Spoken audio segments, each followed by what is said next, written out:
The Philadelphia Eagles continue to dominate on all levels. A 35-10 win over the Tennessee Titans to get to 11-1 on the season. The postgame show coming up next right here on Locked On Eagles. You are Locked On Eagles, your daily Philadelphia Eagles podcast.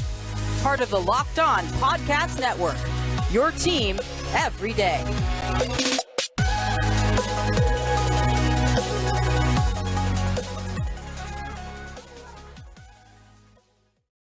We thank you so much for making Locked On Eagles your first listen each and every day. I'm Louis DiBiase. He's Gino Camilleri. Today's episode of Locked On Eagles, the postgame show, is presented by Prize Picks. Prize Picks is daily fantasy made easy. Pick 2 to 5 players, and if they score more or less than their Prize Picks projection, you can win up to 10 times your money on your entry. First-time users can receive a 100% instant deposit match up to $100 with the promo code LOCKEDON. That's prizepicks.com. Promo code Locked On. The Eagles improved to an 11-1 on the season, a 35-10 dominating physical win over a very physical, good Tennessee Titans team, Gino. And that game is exactly why the Eagles are Super Bowl contenders and not just playoff contenders like they were last year, like the Tennessee Titans are, because a week after they run all over the Green Bay Packers, 363 rushing yards, they say, we want to go through the air. We can do that too. Jalen Hurts, 380 passing yards today in 3 touchdowns. That is what separates them from teams like Tennessee, like the Eagles of 2021. We've been saying all week that they should throw it all over the Titans, and man, did Jalen Hurts, A.J. Brown, and DeVonta Smith bring it. That was very similar to that Washington game earlier this year where they just went nuclear, and there was nothing you can do about it. I mean, what a fun product of football. That's the most fun way to play football, in my opinion. I love watching elite passing, and we've got it back in Philly, man. It's been a while, but it's back. I think looking at the summary of this game, what is the story of what the Eagles versus the Titans was in 2022? Well, I think you learned a couple things. Jalen Hurts continues to be on an MVP caliber level. I don't know what to say about him anymore, man. I mean, it's everything. Who else is on this level right now? He doesn't turn the ball over. And that's it. Yeah, he doesn't turn the ball over. He can throw it. He can run it. It has an unbelievable rapport with these wide receivers. The throws that he is willing to make, the development, the patience, the timing. He has become a quarterback that I don't think maybe 0.001% of people thought he could ever achieve this level. Right. We knew he had tools to get to, let's say, a top 12 quarterback level, but to be at a top 2, maybe even a top 1, man, he is on another level. Another thing you look at from this game, the Eagles, their adaptability, their ability to find a way week to week to take advantage of the weaknesses of the Tennessee Titans. It was so easy to see right away that the run game was not going to work. But you know what was evident, Lou? The pass game. Every single time they threw a pass, it had a chance to be completed. And They once again figured out, what is my opponent doing and what are they bad at? And what can we do as a football team, being good in every phase? Well, we're not just going to have one hand tied behind our back, force the run game that was not working. We're going to take advantage of throwing the football. Jalen Hurts, for almost 400 yards in the air, has an unbelievable rapport with his wide receivers. DeVonta Smith, a huge day. A.J. Brown, a huge day. And at the end of the day, it comes down to playing 3 complete phases of football. The defense played great. The offense played great. And special teams, they came alive. And outside of the penalties, if they clean everything else up, Lou, that was a dang near perfect football game. It was the best win of the year so far against the second best team they played on the schedule, probably outside of Minnesota, and you dominated both of those games. So can't really say the Eagles have never beaten anybody good this year either. You can check that off the list as well. And this was because of the passing game. Gino, they headed into this football game. Pro Football Focus said that only 2 offenses this year had an 80-plus passing and running grade. It was the Cincinnati Bengals and it was the Philadelphia Eagles. They showed why last week on the ground. This week it was through the air. And it wasn't just Jalen Hurts. I mean, I truly think, Gino, we've said this a few times on the show, we are witnessing the best wide receiver duo in Eagles history. Called it, brother. Yes. Great call. I mean, you look at the stats, A.J. Brown, look, all year, any revenge game storyline the Eagles have dominated, A.J. Brown against his former team, 8 catches for 119 yards and 2 touchdowns. You would have thought it was a DeVonta Smith revenge game too, though, man. 5 catches for 102 and a score. I mean, everybody stepped up, but those two, especially when they go off, again, it's really fun. This is ahead of Djax and Macklin, Alshon and Aguilar, Carmichael and Quick. I truly think this is the best duo Philadelphia has seen. Oh, absolutely. Their ability to just win man coverage in every single game, their ability to win in multiple different facets, their ability to track the football, their body control, their 50-50 contested ability, their yards after catch ability. They're all just so good at both of them are just so good at everything. That's the thing. Like Alshon was a big receiver and Nelly was the quick slot guy. And when you had Jackson and Macklin, Jackson was a deep threat, but these are like two complete wide receiver ones that can literally do everything that, not to the level of Djax, but you got a little Alshon in there. They can do that. They can do what Nelly did. It's everything. It's some of Quick and Carmichael. It literally is the complete package. It's thrown this back when the Power Rangers, man, when they would come together, right? And they would all link up and they would put themselves together. There's 5 of them. That's what it was like with Alshon Jeffrey and Zach Ertz and Nelson Aguilar and Torrey Smith. Like, you had to get all of their different abilities to create a high-profile offense. Right. What DeVonta Smith and A.J. Brown are able to do is to provide you multiple ways to win a football game. And with Dallas Goedert being out, finding an identity in the air through your wide receivers with a young quarterback. That is just going to continue to grow. It's only the first year of A.J. Brown with Jalen Hurts. DeVonta Smith is only going to continue to get better. His route running is on another planet right now. And the trust all around between Steichen and Sirianni with Jalen Hurts to go out there and make every throw. With Jalen Hurts trusting his wide receivers that I'm going to put that ball in a position to where look only at the second you touchdown can catch to A.J. Brown. He literally threw it off a Titans defensive back's face into Brown. I mean, that's the most trusting throw you can make. He put it in the sleeves that you put a French baguette in to protect it when you carry it out of the store. That was unbelievable. His ball placement has been absolutely incredible. Jalen Hurts today, the first Eagles quarterback ever with at least 370 passing yards, at least 3 passing touchdowns, and a rushing touchdown. This team is just so likable, man, and it really feels like they gave us our childhood offense back that we grew up loving so much. For me, and this dates me, of course, but this feels like that 2010 Eagles offense, only it's not going to be a one-year thing. This feels like it's, as you mentioned, it's only year one of a long-term marriage between these guys. The foundation is just continuing to grow more sound as the weeks go on, because in the back of your mind, you're saying, well, if you look at the box score, Miles Sanders didn't do much today. Well, look at last week. They've just continued to put in pillars to hold up a good, sound, fundamental football team. They didn't turn the ball over. The only area that they're lacking still, if they don't take these penalties, Lou, they're a 40-plus point offense. Yeah, any day of the 50 week today without 100%. They had 9 first half offensive penalties, 5 false starts. But outside of that, completely flawless post snap. It was beautiful. 4th game of the season, scoring over 35 plus points. They were only able to do that twice in all of 2021. They're only through 12 games right now, Lou. And you have 2 games against the Giants left. You have a game against Chicago. You're going to be taking on the Cowboys once again. You have a chance, and the Saints, man, you have a chance to score 35 plus points in every single one of those games with how good the offense is, to back it with a defense that just looked as good as ever with that energy that they brought.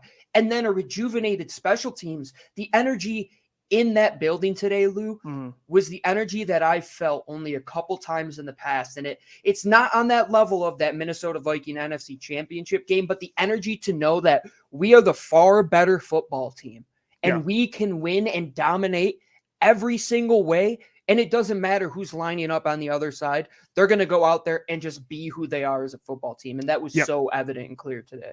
Even the role players on offense stepped up today. I thought Kenneth Gainwell had a great day. 3 catches for 38 yards, 3 carries for 15. Jack Stoll, 3 catches for 41, and 2 of them were tough. They were low grabs. He went down to the ground to pick them up. Quez Watkins, 5 catches for 37. He continues to be a bigger piece of the puzzle without Dallas Goedert. Just So many fun angles to talk about with this game on both sides of the ball. That was all the offense, but we got to dive into this defense. They made it hell for Ryan Tannehill and Derrick Henry.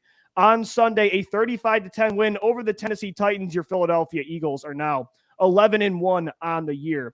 Guys, today's episode of Locked On Eagles is presented by Total Wine & More. This holiday season, find what you love at Total Wine & More. With so many great bottles to choose from, it's easy to find a new favorite. Cabernet, a Chardonnay, or the perfect gifts for everyone on your list with some help from a friendly guide. And all with the confidence of knowing you found something special for the lowest price. You'll love what you find. Only at Total Wine & More. Curbside pickup and delivery available in most areas. Visit TotalWine.com to learn more. Drink responsibly, be 21. And after you grab your case from Total Wine, I'm sure you're going to be sipping it. Well, maybe you're watching an Eagles game in your home. And here at the Locked On Eagles podcast, we believe that the home should be where you and your family feel the safest, especially over the holidays. This season, give yourself and your family the gift of peace and protection with the #1 rated home security system, Simply Safe. And right now, Simply Safe is offering our listeners here at Locked On Eagles 40% off a new security system. But don't put this off.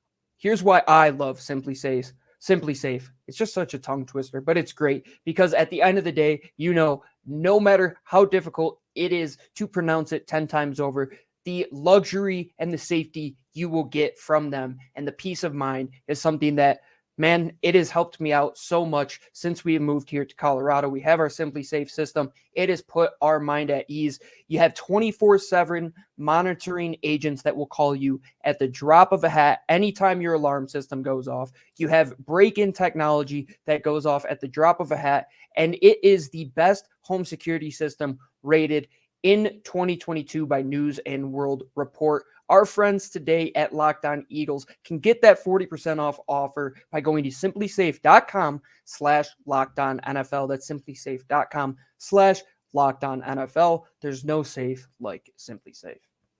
Thanks for making Locked On Eagles your first listen each and every day. I'm Louis DiBiase. He's Gino Camilleri. For your second listen, guys, make sure you check out the Locked On Sports Today podcast. From the games that matter the most to the biggest stories in sports, go beyond the scoreboard and behind the scenes with local experts and insight only Locked On can provide. Locked On Sports Today, available on this app, YouTube, and wherever you get your podcasts. It's the post-game show. The Eagles take it over the Tennessee Titans. Not just take it. They stole it. Manhandled. 35-10. Decimated. Manhandled. Destroyed.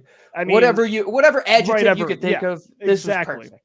Gino, that was a physical offense, too, that the Eagles defense totally manhandled. I mean, this is 2 times now in 3 weeks. They could not stop the bleeding for a while against the run, but you shut down Jonathan Taylor a few weeks ago in Indianapolis. And then how about the job against Derrick Henry today? Only 11 carries for 30 yards, a 2.7 average. That defensive line today on the interior, on the edge, you had corners and safeties making nice tackles on Henry on the boundary. They made Henry seem like a washed up 30-plus-year-old running back today. That was an impressive performance from the defense. I think the thing that you have to take away from today was just how much energy and juice that defense brought from the get-go. At no point did you feel like it was one of those Tennessee-esque games where Henry's ripping off 5-6 yards a chunk and you just get behind the sticks like that Washington game, for example. There were a few times that play action did work for them, but the key and the cog of their offense, everybody knows it. Everybody in the building knows that Derrick Henry and Tennessee does it so well. Just come and tackle me. Not many teams can do it, but the way that the Eagles were flying around today, man, they, like you said, Lou, it looked like Derrick Henry was just slower than all 11 players on the Eagles defense. And no broken tackles, man. Like the Eagles have struggled all year to tackle. Josiah Scott was wrapping them up. James Bradbury, Darius Slay. It was a great performance.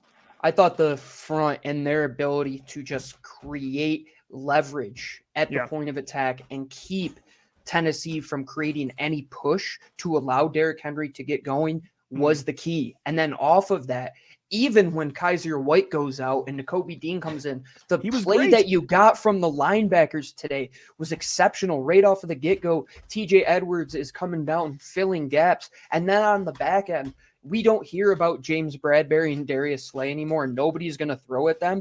And then your safeties, man, Reed Blankenship, you didn't even know this kid is an undrafted free agent. And Marcus Epps is continuing to be the most underrated player on the football team. Hats off to all 11 plus guys on that team on defense with the rotation that they brought in there. It was great to see Jordan Davis back today, and Ndamukong Suh, Linval Joseph, all the additions, everybody on that unit, Lou, over the past 3 weeks.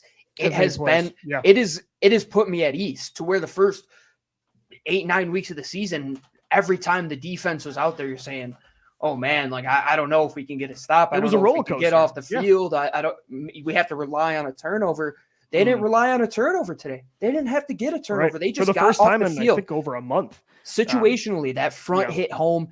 Ryan Tannehill, poor guy, man. He had his no ankle time was to throw the banged football up today. He was heading into this game already banged up. Then he gets sacked twice by Josh Sweat, once by Javon Hargrave, once by Fletcher Cox, once by Brandon Graham, once by Hassan Riddick as well. So, we talked about how good they were against the run, but this defensive line was equally as dominant getting to Tannehill. All 5 of those guys I mentioned now, Gino, all have at least 5 sacks or more this year. The guy, though, I want to pinpoint, especially, of course, Hargrave now, he's got 8 sacks. Like, he's going to get a bag this year. Hassan Riddick was your most consistent pass rusher out there. Say the guy's name, Lou. But Josh Sweat, let's give a guy his flowers, man. I mean, he's consistently been in the elite echelon when it comes to pass rush win rate this year, but now we're starting to see the sacks come together, right? 2 today. He had one last week, 1 3 weeks ago. He's at 6 on the year now.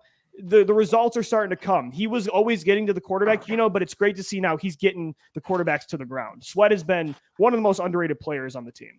And what is the crazy part about all this, Lou, is that when you look at Josh Sweat's game, I can't decipher what he is better at. Is he better rushing the passer, or is he a better edge setter and run defender? Because he is playing at an unbelievable caliber doing both of those things. And Sweat is always that guy when you're looking at the efficiency metrics that people tweet out. It's like you see the top level guys, and then off to the side a little bit, right above all the average guys, it's like Josh Sweat's always right there, and people don't tend to give him his respect.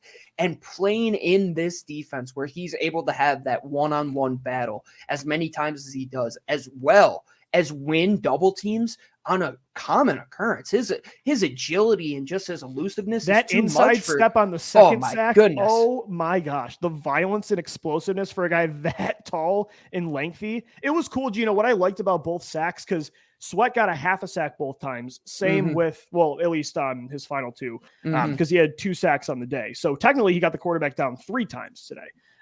The other 2 half a sacks were with Hassan Riddick. And I love that because those are your 2 future guys. It's always fun to see Fletcher Cox get in on it. That sack he had on Tannehill was perfect because he knew Tannehill was going to roll out again. He spins out and bails and pushes him out of bounds. Brandon Graham's a Super Bowl hero. You always love seeing the veterans because you never know how long you're going to be able to watch them. But I loved seeing Riddick and Sweat get 2 sacks together because that's your future right there. That's your, what Riddick last year with Carolina. I was so jealous seeing him with Brian Burns. I'm like, I want that young duo. Well, you have that now with Riddick and Sweat. Yeah. It's not Brian Burns level, but it's the second best thing that you can get to having that combination. On top of those sack numbers today, Lou, they hit the quarterback a combined 7 times. 7 times hitting a quarterback between 2 guys. You are in very good hands moving forward, and we have to give the veterans their flowers as well, Lou. I said it. I've been saying it the last couple weeks. The downfall of Fletcher Cox has been severely overblown. He's heating up, man. He is like a set of tires in a big race. Like, you might have to get them going. You might have to heat them up. But when they're juiced and when they're flowing, you see the dominant factor to his game. And the one player on the interior that I thought today did an exceptional job keeping Tennessee from getting any push was Fletcher Cox holding his ground. He didn't get trapped out of there today. There was no room in the middle of that line for Tennessee to get any off tackle or cutback runs. All of the players, the interior guys as well, those veterans, having Linval Joseph there, having Ndamukong Suh, having Cox, Hargrave, all of those guys that are 28, 29, and even in their 30s, that's a lot of football IQ that you get from playing years and years, just knowing to play sound fundamental football. That's exactly what you got out of the defense today. It's just like that. His sack, especially, it wasn't he got Tannehill out of bounds, but it was such a veteran move because you saw a couple Play of to the drives whistle. before that. Yeah, Play to you the saw whistle. Tennessee's only touchdown drive earlier on. They faced a 4th and 7. The Eagles got push, right? But Reddick kind of over pursued a little bit, and Tannehill could bail outside the pocket, and he had nothing but daylight to pick up that first down. Of course, then we see he hits Treylon Burks. Fletcher Cox learns from that, right? He sees Tannehill rolling out, and instead of kind of over pursuing because he was gaining ground, he spins out of his block and chases him down to beat that angle. That's just such a veteran move. It was just so many fun plays to watch in this game. And you even mentioned it. It was more than just the 11 starters. Nakobe Dean, this is how deep this team is, man. Young player. He was the best linebacker in the country last year on a national title team, and we haven't seen him all year. And he comes in and he makes back-to-back great plays the minute Kazir White goes out. I mean, they are that talented. This is, I don't know if it's prisoner of the moment, but it might be the deepest roster in Eagles history. I tweeted out during the middle of the game, I said, this is the game we play, the since win game. The linebacking unit, the best unit since win. The defensive front, the best unit since win. The defensive backs, the best unit since win. This could be the best unit that we have seen outside of those early 2000 Super Bowl teams and those early 90s teams with the all-time greats that we have ever seen. This is one of those defenses that when they put it together, it is truly something to marvel, Lou, because the Tennessee Titans, look at their head coach. It's Mike Vrabel. The guy oozes grit. He oozes just fundamental, let's run the rock. We're going to pound it up the middle. And what did the Eagles do today? They completely decimated his philosophy on football. They said, we are the tougher team. We're going to be tougher longer. And at that, we have better football players up and down the board.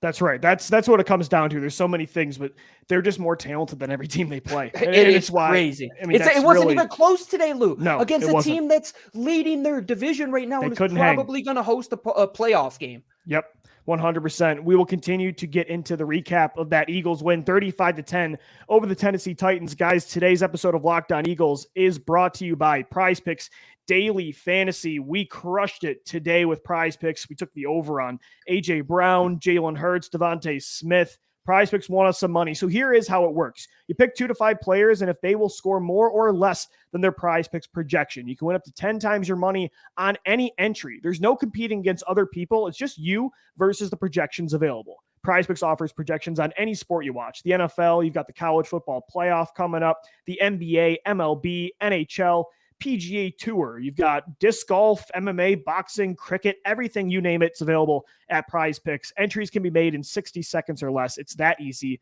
Safe and fast withdrawals as well. Currently operational in over 30 states and Canada. Download the Prize Picks app or go to prizepicks.com to sign up and play daily fantasy sports. First-time users can receive a 100% instant deposit match up to $100 with the promo code LOCKEDON. So if you deposit $100, Prize Picks will give you $100. If you deposit $50, they're going to get you $50. Don't forget to enter the promo code LOCKEDON and sign up for an instant deposit match up to $100. The promo code is LOCKEDON at Prize Picks Daily Fantasy. This is Locked On Eagles, the post-game show. The Eagles take it over the Tennessee Titans 35-10, a dominating win to get to 11-1, continue this stranglehold on the 1 seed in the NFC, number 1 in the NFC East. The Giants and Commanders, today they tied. So that's good for the Eagles, both still at 7 wins. The Eagles continue to gain ground. Not that we were really getting nervous, but that's a big game, especially a big result since you have the Giants twice this year. And, Dallas is still at 8 wins. Everybody in your division's good. So the Eagles, the most important part is, though, they just keep taking care of business. And, man, but they're doing it in a more fun way because you can say they took care of business in 2018, right? They took care of business in 2019 and 2021, but I always remember me and you doing these shows, and it just felt like we had just ran a marathon every show. We were spent with anxiety and stress. We're like, man, all right, they won, but it took everything. They had to grit and grind their way, and they were backed against the corner. And you always would look back to the 2017 highlights and be like, man, that was so fun. It was so easy. And it's great to feel like we're finally back to that. This team is fun. They're dominating. They're more talented than you on both sides. It's a more fun product of winning. Winning, sometimes a win is a win, but certain wins feel better. And these kind of wins, I think, feel better. I think people love football for the dramatic of it. Sure. You know, you score the big touchdowns and you get the big plays to A.J. Brown, but this story was written for years now, Lou. Like you had said, it began in 2017, how fun that was. And then I thought this game encapsulated how far we have come from the last time we watched the Philadelphia Eagles take on the Tennessee Titans, where you're at the edge of your seat for nearly 5 quarters of football, watching that overtime game, and you never once could unclench your jaw because you're just grinding your teeth saying, when is this going to end? When is this painful ride going to end? And then today, I'm sitting back in my couch. I'm getting up, filling up my water bottle between plays. Checking the other scores. Yeah. I switched to the Vikings game to check out how the Jets were doing. This was one of those games that, like you said, 2017, where it was that Chicago game, the Denver game, where you just look back, and we're going to watch the highlights after this and watch the game back. Yeah, you watch them doing the electric shuffle in the third quarter because they're up 20 points. Yeah, the A.J. Brown factor of it today, the MVP level of Jalen Hurts, how good the defense was. And Lou, the thing that made it so fun was that all 3 phases were playing excellent today. Hey, man. Britton Covey. Special teams. Britton Covey, 6 returns, average 17.5 yards per return on punts. This was a full football team win. 53 guys plus the coaches it took to win this football game today. And they didn't just win, Lou. They did it in a way that was so, to me, awe-inspiring, because they have been in such a range over the season of tests. But those games where they impose their will, you had texted me this, the Minnesota game early on in the season, a very similar feeling to what we felt today, where it was everything the Eagles did. It was like a grandmaster in chess playing somebody who's played maybe 4 or 5 times. Every time Tennessee had a move, the Eagles were 6, 7, 8, 9 moves ahead of them. That energy was there. They outcoached Tennessee all day. And like you said, as we mentioned in the last segment, this was a very good testament to Howie Roseman in putting together a football team that is as good as we have seen in franchise history, and as good as we have seen in the National Football League in the last couple of years. It's incredible. You're going to look back on this season and enjoy it, because it's not that they're going to lose all these players, but this roster you're going to look back 10 years on this year and be like, wow. Even if they don't win a championship, you're going to say this was maybe the most talented team they've ever put out there. And you're seeing it in the execution on the field. Gino, before we wrap up the show, talk about execution. How about me and you today with our LOE3 presented by Bet Online? We run for listeners that don't know what our LOE3 is, we each make 3 player prop bets each week through Bet Online for the game. And we literally were 1 yard short of going a full 6-0. We went 5-1. So here's how it worked. I took the over on A.J. Brown, 85 receiving yards, nailed that. Jalen Hurts over 238 passing yards, hit that. Quez Watkins, more yards than Westbrook Akane, or Kide, excuse me, hit that. Then you went 2-1. You had more passing yards for Hurts than Tannehill. You also had this one, big, Hurts, 350 plus passing yards and 2+ passing touchdowns. Your third one was so close. A.J. Brown plus 120 receiving yards, 1 touchdown, and a Philly win. He had 119 yards, a touchdown, and a Philly win. Literally 1 yard short, and that was plus 650. If you look at what we did today in LOE3, I think it's the biggest winning day that we have had. We won 13 units. If that A.J. Brown one hits, we win 20 units. So what that means is that, let's say we put $100 on our bets. I like the dollar amount. Yeah. We would have won $1,300 today. And if A.J. Brown hit, we would have won $2,000. I'm putting in all of that money that we put in. He needed 1 yard. Oh, dude, 1 yard. But overall, Lou, this was one of those games that it pays off to, 1, do this show, 2, to be an Eagles fan, and 3, to love football. This was why we pay to watch the sport. We sit through the bad years, we take in the good years, and enjoy this ride. We don't know when it's going to end, but this was another one of those twists and turns on the roller coaster where you're saying, man, I hope we get 3, 4 more of these fun outings. We got 5 regular season games left. Lou, they got to handle business the rest of the way exactly like they did today, because there's a lot of teams that are close to you, but the Eagles are dominating and showing why they're number 1 in the National Football League.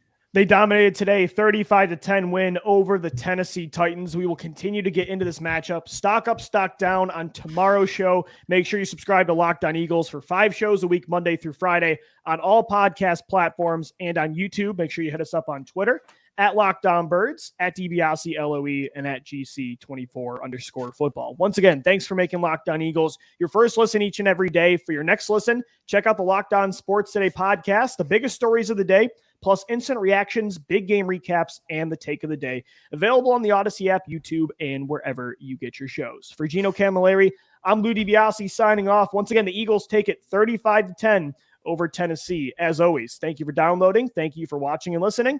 And let's go, Birds. Fly, Eagles, fly.